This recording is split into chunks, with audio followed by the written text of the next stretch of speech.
Page number 12 पे question दिया हुआ है, a square loop of side 12 centimetre with its sides parallel to xy axis is moved with a velocity 8 centimeter per second in the positive x direction in an environment containing a magnetic field in the positive z direction. The field is neither uniform in space nor constant in time. It has a gradient of 10 raised to power minus 3 Tesla per centimeter along the negative x direction and is decreasing in time at the rate of 10 raised to power minus 3 Tesla per second. Determine the direction and magnitude of the induced current in the loop if its resistance is 4.5 milliohm. देखो इस question में आपको क्या क्या बोला जा रहा है, थोड़ा सा ड्रॉ करके देखते हैं. A square loop of side 12 centimetre with its sides parallel to X Y axis is moved with a velocity of 8 centimetre per second in the positive X direction, है ना. मतलब पॉजिटिव एक्स डायरेक्शन में एक loop move कर रहा है. तो सबसे पहले तो एक्स वाई जेड एक्सिस दिखा देते हैं. ये एक्स एक्सिस मान लो, ये वाई मान लो. जेड एक्सिस किधर होगी, बोर्ड के परपेंडिकुलर. यहां पे हमने एक स्क्वायर लूप रखा हुआ है. किस टाइप का लूप रखा हुआ है, एक स्क्वायर लूप. और ये कौन सी डायरेक्शन में मूव कर रहा है, ये एक्स एक्सिस के अलोंग मूव कर रहा है with velocity 8 centimetre per second. 8 centimetre per second की स्पीड से ये लूप एक्स एक्सिस के अलोंग जा रहा है. और ये इस तरीके से रखा है कि इसकी जो एक्सिस है, मतलब इसकी जो साइड्स हैं, इस लूप की जो साइड्स हैं वो एक्स और वाई एक्सिस के पैरेलल है. देखो ये दोनों साइड एक्स एक्सिस के पैरेलल है और ये दोनों साइड क्या है, वाई एक्सिस के पैरेलल है. इस तरीके से रखा है. फिर ये बोल रहा है कि ये ऐसे एक इन्वायरमेंट में मूव कर रहा है जहां पे मैग्नेटिक फील्ड जेड डायरेक्शन में है. कौन सी डायरेक्शन में है, जेड डायरेक्शन में. जेड डायरेक्शन किधर होगी, बोर्ड के परपेंडिकुलर आउटवर्ड. मतलब यहाँ पे हर जगह जो मैग्नेटिक फील्ड है वो कौन सी डायरेक्शन में है, आउटवर्ड डायरेक्शन में है. लेकिन ये मैग्नेटिक फील्ड यूनिफॉर्म नहीं है, ये मैग्नेटिक फील्ड है वेरिएबल. मतलब मैग्नेटिक फील्ड यहाँ पे क्या है, नॉट कांस्टेंट. लिख देता हूं इसको, magnetic field is not constant. कैसे ये चेंज हो रहा है, मतलब ये एक्स एक्सिस के अलोंग बढ़ रहा है या घट रहा है. तो क्वेश्चन को पढ़ते हैं. देखो इसने बोला the field is neither uniform in space nor constant in time. मतलब स्पेस के साथ में और टाइम के साथ में, दोनों के साथ ये जो मैग्नेटिक फील्ड है ये चेंज हो रहा है. मतलब मैग्नेटिक फील्ड टाइम के साथ भी चेंज हो रहा है. और जैसे जैसे आप इसमें इस मैग्नेटिक फील्ड में इधर या उधर जाओगे तो मैग्नेटिक फील्ड स्पेस के साथ में, जगह के साथ में भी चेंज होगा. अभी ये बोल रहा है आगे कि किस रेट से चेंज हो रहा है. It has a gradient of 10 raised to power minus 3 tesla per centimetre. अच्छा, ग्रेडियंट का मतलब होता है change in magnetic field with respect to distance. कितना है ये, 10 raised to power minus 3 tesla per centimetre. Gradient word कब काम में लेते हैं, याद करो. ग्रेडियंट वर्ड कब काम में लेते हैं, जब कोई भी चीज डिस्टेंस के साथ में चेंज होती है. यहाँ पे जो ग्रेडियंट है वो आपको कितना दे रखा है, dB/dx. ये दे रखा है 10 raised to power 3 tesla per centimetre. और इसकी डायरेक्शन बता रखी है कि ये नेगेटिव एक्स एक्सिस की तरफ ग्रेडियंट इतना है. अच्छा, ग्रेडियंट अगर पॉजिटिव हो, देखो ये आंसर क्या है, पॉजिटिव. फिर 10 raised to power minus 3 का मतलब है कि ये 1/10 raised to power 3 के बराबर है, लेकिन है तो पॉजिटिव वैल्यू. पॉजिटिव ग्रेडियंट का मतलब होता है कि वो चीज कंटिन्यूअसली बढ़ रही है, जिस डायरेक्शन में उसको बताया गया है उस डायरेक्शन में वो कंटिन्यूअसली बढ़ रहा है. ये जो ग्रेडियंट है मैग्नेटिक फील्ड का, ये नेगेटिव एक्स एक्सिस के अलोंग है. मतलब ये magnetic field negative x direction में क्या हो रहा होगा, इंक्रीज हो रहा होगा. ये magnetic field negative x direction में इंक्रीज हो रहा है. तो क्या मैं ऐसा बोल सकता हूं कि ये जो मैग्नेटिक फील्ड है ये एक्स एक्सिस के अलोंग डिक्रीज हो रहा होगा.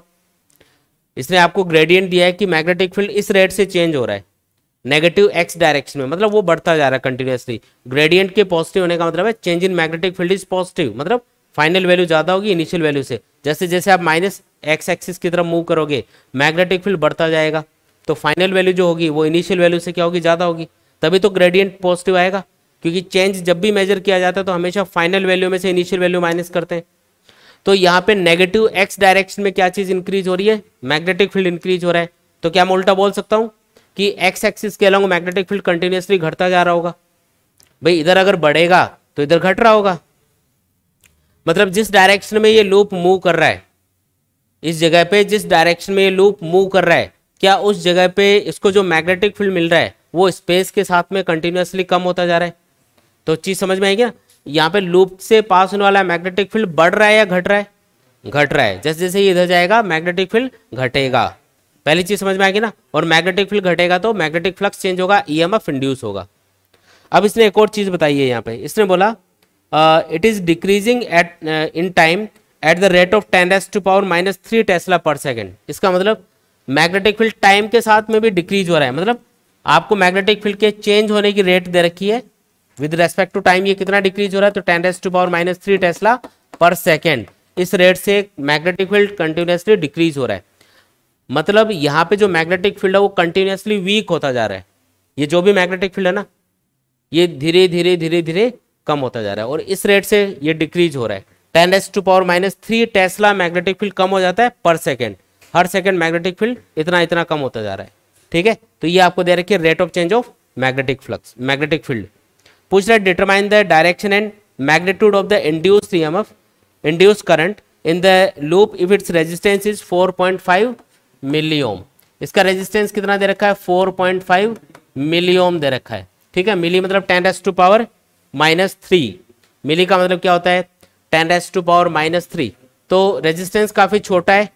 अब आपको ये बताना है कि कितना ईएमएफ इंड्यूस होगा, कौन सी डायरेक्शन में होगा। तो यहाँ पे दो चीजें आपको समझ में आएंगी, मैग्नेटिक फील्ड टाइम के साथ में भी चेंज हो रहा है और डिस्टेंस के साथ में भी चेंज हो रहा है, यानी कि यहाँ पे ईएमएफ के इंड्यूस होने के लिए दो दो रीजन है। अगर ये जो लूप है अगर ये मूव नहीं करता तब भी इसके अंदर ईएमएफ इंड्यूस होता है क्योंकि मैग्नेटिक फील्ड टाइम के साथ चेंज हो रहा है। और अगर मान लो मैग्नेटिक फील्ड कांस्टेंट होता है ये और लूप मूव कर रहा होता, मतलब कांस्टेंट कहाँ होता है, टाइम के साथ में, जगह के साथ तो बदल रहा है लेकिन टाइम के साथ कांस्टेंट होता, तो क्या लूप के मोशन की वजह से ईएमएफ इंड्यूस होता? हाँ बिल्कुल, क्योंकि इधर से इधर जाओगे तो मैग्नेटिक फील्ड डिक्रीज हो रहा है क्वेश्चन के अकॉर्डिंग। मतलब दोनों रीजन ऐसे हैं जिनकी वजह से ईएमएफ इंड्यूस होना चाहिए और दोनों ही रीजन ऐसे हैं कि जिनकी वजह से यहाँ पे मैग्नेटिक फील्ड डिक्रीज हो रहा है। मतलब एक्स एक्सिस के अलोंग लूप के मूव करने की वजह से मैग्नेटिक फील्ड कंटिन्यूसली कम होता जाएगा। क्यों?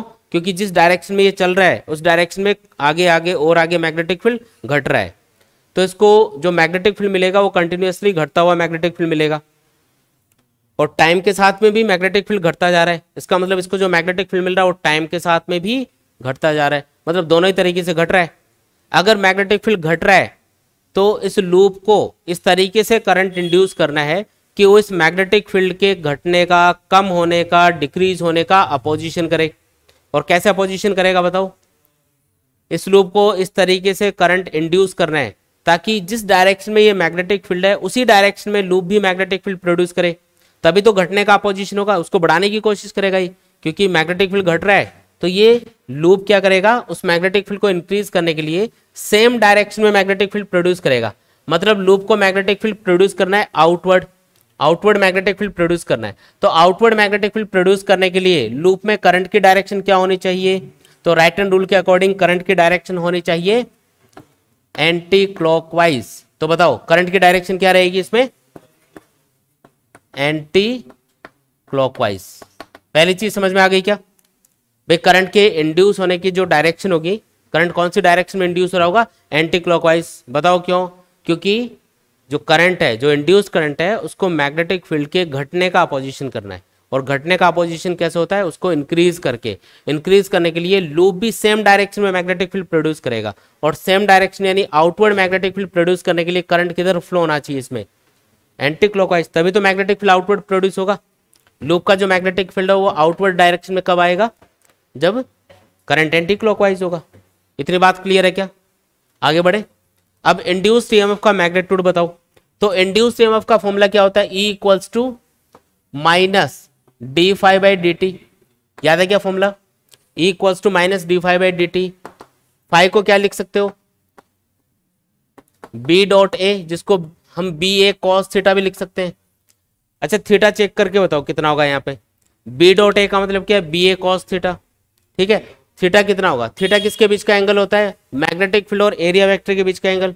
यहाँ पे मैग्नेटिक फील्ड आउटवर्ड डायरेक्शन में हर जगह, और इस लूप का जो एरिया वेक्टर आएगा जो कि इस प्लेन के परपेंडिकुलर आउटवर्ड आएगा, वो मैग्नेटिक फील्ड के अलोंग ही आएगा। इसका मतलब मैग्नेटिक फील्ड और एरिया वेक्टर के बीच का एंगल कितना है? 0 डिग्री। और आपको पता है कि मैग्नेटिक फील्ड और एरिया वेक्टर के बीच का एंगल अगर 0 डिग्री होता है तो फ्लक्स मैक्सिमम होता है। क्यों? क्योंकि cos 0 कितना होता है? 1। cos थीटा की वैल्यू मैक्सिमम कितनी होती है? 1 होती है। तो यहाँ पे मैक्सिमम मैग्नेटिक फ्लक्स इससे पास हो रहा होगा, तो इसको लिख सकते हो E equals to minus D by D T B into A. यहाँ पे एरिया ऑफ द लूप ये कांस्टेंट है भाई। लूप का एरिया थोड़ी बदल रहा है कि ऐसे ये मूव कर रहा हो तो लूप छोटा बड़ा हो रहा हो, ऐसा थोड़ी है। लूप का एरिया तो फिक्स ही है, यानी कि ए यहाँ पे कांस्टेंट है, तो इसको अलग कर लेते हैं डिफरेंशिएशन से, और बाकी क्या बचेगा? बी बचेगा आगे, तो d B by D t बन जाएगा ये। अब आपको लूप का एरिया इजीली आप कैलकुलेट कर सकते हो। लूप की आपको साइड दे रखी है, लूप की साइड कितनी है देख के बताओ। ये जो लूप आपको दे रखा है इसकी साइड आपको 12 सेंटीमीटर दे रखी है। साइड कितनी है 12 सेंटीमीटर, तो इसका एरिया कितना होगा साइड स्क्वायर। फिर अगर आपको लूप की स्क्वायर लूप की साइड दे रखी है तो इसका एरिया क्या होगा साइड स्क्वायर के बराबर होगा। अच्छा ये जो ईएमएफ इंड्यूस हो रहा है यहाँ पे है ना, जो ईएमएफ हम कैलकुलेट कर रहे हैं अभी, ये मैग्नेटिक फील्ड के टाइम के साथ चेंज होने की वजह से प्रोड्यूस होने वाले ईएमएफ को कैलकुलेट कर रहे हैं अभी। अभी हमने डिस्टेंस के साथ में मैग्नेटिक फील्ड चेंज हो रहा है उसकी बात नहीं करी है। अभी ये जो मैंने यहाँ पे लिखा है फॉर्मूले में डीबी बाई डी टी, ये इसका मतलब क्या है change in magnetic field with respect to time, तो उसकी वजह से जो ईएमएफ इंड्यूस होगा उसको लिख रहा हूँ। तो मैं इसको अलग नाम रख देता हूँ, मैं इसको रख देता हूँ जैसे इसका नाम है E1 रख देते हैं इसका नाम।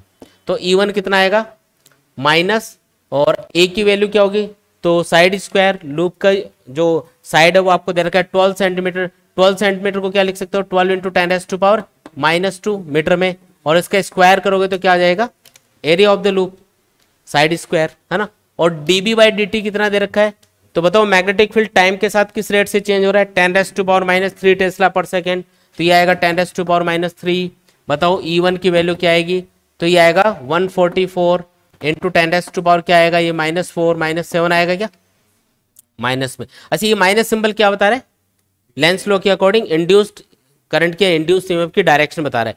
आप अगर सिर्फ मैग्नीट्यूड कैलकुलेट करना चाह रहे हो कि कितना ईएमएफ इंड्यूस होगा, डायरेक्शन तो पता कर चुके हैं हम लोग, तो आपको ये माइनस सिंबल लगाने की जरूरत नहीं है, आप इसको हटा भी सकते हो। तो मैं हटा ही देता हूँ, मतलब मैं मैग्नेटिक फील्ड ये जो इंड्यूस्ड ईएमएफ है इसका सिर्फ मैग्नीट्यूड कैलकुलेट कर रहा हूँ। तो ये नेगेटिव सिंबल क्यों हटाया मैंने, क्योंकि मैं अभी सिर्फ मैग्नीट्यूड की बात कर रहा हूँ कि कितना ईएमएफ इंड्यूस होगा, नेगेटिव सिंबल का यहाँ पे कोई मीनिंग नहीं है अब, ठीक है। ये कितना आएगा इसको आप 1.44 इंटू 10⁻⁻5 वोल्ट भी लिख सकते हो। क्या लिख सकते हो भाई 2 जीरो हटा के इसमें से 1.44 इंटू 10⁻⁻5 वोल्ट भी लिख सकते हो। ये तो पहले रीजन की वजह से इंड्यूस होने वाला ईएमएफ आया। यहाँ पे ईएमएफ के इंड्यूस होने का दूसरा रीजन क्या है भी, इस रीजन की वजह से कितना ईएमएफ इंड्यूस होगा वो कैलकुलेट कर लिया।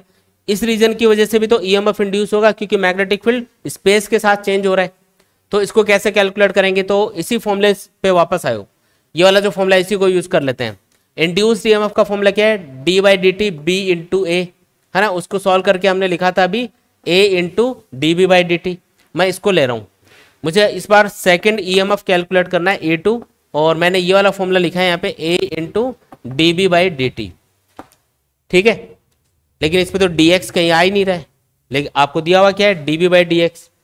तो एक काम करो, ये जो मैंने लिखा है यहाँ पे है ना, इसको मैं क्या कर सकता हूँ dx से मल्टीप्लाई और डिवाइड कर सकता हूँ, इससे इक्वेशन पे कोई फर्क नहीं पड़ेगा। लेकिन इससे फायदा क्या होगा कि देखो ये जो db बाई डी एक्स है अलग अलग करके लिख देता हूँ, चलो a into D B by d x लिख दिया, इसको db बाई डी एक्स लिख दिया, और ये साथ में क्या आ गया dx बाई डी टी आ गया। तो यहाँ पे db बाई डी एक्स आपको क्वेश्चन में दिया हुआ है, और dx बाई डी टी को हम क्या बोल सकते हैं dx बाई डी टी क्या चीज होती है change in position with respect to time is called velocity, जो कि आपको क्वेश्चन में दी गई है 8 सेंटीमीटर पर सेकेंड। मतलब आप dx बाई डी टी को v लिख सकते हो, मतलब हम क्या लिखेंगे a into D B by d x into क्या लिख देंगे इसको v, dx by D t को v बोल सकते हो आप। तो बताओ E2 कितना आएगा, a की वैल्यू बताओ, a मतलब एरिया ऑफ द लूप, ये तो वही आ गया ना 12 इंटू 10⁻⁻2 का whole square. db by d x कितना है, db बाई डी एक्स कितना देख के बताओ, अरे बोलो db बाई डी एक्स आपको दिया है 10⁻³ टेस्ला पर सेंटीमीटर। देखो यूनिट चेंज करनी पड़ेगी यहाँ पे, ये गलती मत कर देना, ये पर मीटर में नहीं दे रखा पर सेंटीमीटर में दे रखा है। क्या दे रखा है 10⁻³ टेस्ला पर सेंटीमीटर, नीचे है ना सेंटीमीटर, तो सेंटीमीटर को मीटर में चेंज करोगे तो 10⁻² लिखना पड़ेगा। टेस्ला पर सेंटीमीटर नीचे है सेंटीमीटर, तो नीचे आएगा ये इंटू 10⁻², और साथ में क्या आएगा वेलोसिटी, वेलोसिटी कितनी है 8 सेंटीमीटर पर सेकेंड। अच्छा 8 सेंटीमीटर पर सेकेंड है, इसको चेंज करोगे मीटर में तो इंटू 10⁻² लिखना पड़ेगा, मीटर में चेंज करोगे ना इसको, ठीक है। हाँ ये आपस में कैंसिल 10⁻² और ये कैंसिल। तो बताओ इंड्यूस्ड ईएमएफ कितना आएगा बताओ, तो ये आएगा 144, ये कितना आएगा 8 इंटू 10⁻² कितनी कर दूं तो -4 और ये आ जाएगा -7, और इसको सॉल्व कर लेंगे अपन तो अपने पास क्या आएगा A2 की वैल्यू कितनी आएगी, सॉल्व करके देखो देखें तो 11.5, ये देखो, अरे क्या आएगा, इसको सॉल्व करोगे तो आएगा 11.5 इंटू 10⁻⁻5 वोल्ट आएगा। अब क्या करना है, अब ध्यान से सुनो, यहाँ पे पहला जो रीजन है जिसकी वजह से ईएमएफ इंड्यूस हुआ था वो था मैग्नेटिक फील्ड का टाइम के साथ में डिक्रीज होना, और दूसरा रीजन जिसकी वजह से ईएमएफ इंड्यूस हुआ था वो था डिस्टेंस के साथ में मैग्नेटिक फील्ड का डिक्रीज होना। और दोनों ही रीजन ऐसे जिसमें मैग्नेटिक फील्ड डिक्रीज हो रहा है, टाइम के साथ में भी डिस्टेंस के साथ में भी, तो इंड्यूस्ड ईएमएफ की डायरेक्शन सेम रहेगी दोनों केस में, क्योंकि वो दोनों केस में ही जो इंड्यूस्ड ईएमएफ है वो इस मैग्नेटिक फील्ड को बढ़ाने की कोशिश करेगा। इसका मतलब यहाँ पे जो दोनों इंड्यूस्ड ईएमएफ है वो सेम डायरेक्शन में करंट इंड्यूस करने की कोशिश करेंगे, और अगर सेम डायरेक्शन में करंट इंड्यूस करेंगे तो इन दोनों वोल्टेज को हमको ऐड करना है, दोनों ईएमएफ को ऐड किया जाएगा, क्योंकि दोनों सेम डायरेक्शन में करंट इंड्यूस करने की कोशिश करेंगे, क्योंकि दोनों ही रीजन ऐसे जिसमें मैग्नेटिक फील्ड डिक्रीज हो रहा है, और मैग्नेटिक फील्ड के डिक्रीज होने का अपोजिशन कैसे करेगा, इंड्यूस्ड करंट, उसको इंक्रीज करके। तो यहाँ पे जो टोटल ईएमएफ इंड्यूस होगा उसको कैसे कैलकुलेट करोगे, E1 प्लस E2 कर लेंगे तो आंसर आएगा, देखो मैं कहाँ लिखूं इसको, यहाँ लिख देता हूं, ये जो आंसर आएगा टोटल ईएमएफ ये आएगा E1 प्लस E2, सॉल्व करोगे तो ये बनेगा 1.44 इंटू 10⁻⁻5 प्लस 11.5 इंटू 10⁻⁻5। आंसर क्या आएगा बताओ, तो इसको ऐड कर लो तो ये आएगा 12.94 इंटू 10⁻⁻5 वोल्ट। ये आपका फाइनल आंसर है, ये है total induced EMF in the loop. लेकिन इंड्यूस्ड ईएमएफ थोड़ी पूछा था, आपको पूछा था इंड्यूस्ड करंट कितना होगा, तो करंट कैलकुलेट करने के लिए ओम्स लॉ लगा दो। ओम्स लॉ के अकॉर्डिंग जो इंड्यूस्ड करंट होगा, देखो इधर लिख रहा हूं छोटा सा, इंड्यूस्ड करंट कैसे कैलकुलेट करोगे, induced EMF divided by resistance of the loop. Resistance आपको गिवन है तो आप उसको इंड्यूस्ड ईएमएफ को डिवाइड कर दो, मतलब ये आएगा 12.94 इंटू 10⁻⁻5 डिवाइडेड बाई क्या करना है 4। आंसर बताओ क्या आएगा, 3.23 इंटू 10⁻⁻5 एम्पियर। ये है फाइनल आंसर।